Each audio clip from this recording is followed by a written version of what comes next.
السلام علیکم ورحمۃ اللہ وبرکاتہ۔ وعلیکم السلام ورحمۃ اللہ وبرکاتہ۔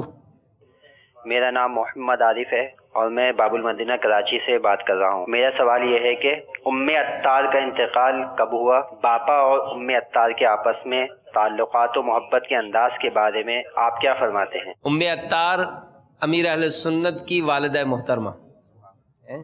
تو 17 صفر المظفر جو ہے وہ امیر اہل سنت کی والدہ کا یوم عرس آج گزر چکا، آج 18ویں شب ہے۔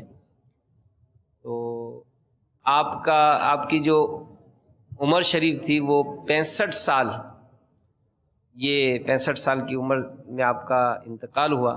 باپا جان کی والدہ ماجدہ مطلب خوف خدا والی تھی، پرہیزگار تھیں، اور باپا نے ان کے بارے میں مدنی چینل پر بھی، مدنی مذاکروں وغیرہ میں بھی بتاتے رہے ہیں۔ اور پھر امیر علیہ سنت کی محبت کا عالم میٹھے میٹھے اسلام بھائی اس قدر ہے کہ باپا اپنی والدہ کی قبر پر حاضری کا جو معمول تھا نا، یہ بہت ہی کثرت سے فرماتے تھے۔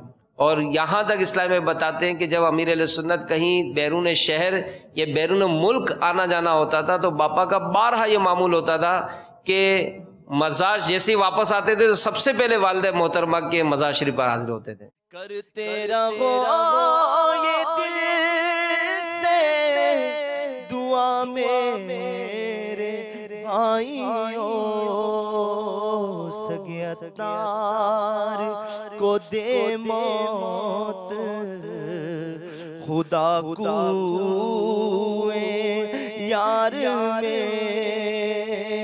بدکار کو دے موت، خدا کوئے یار میں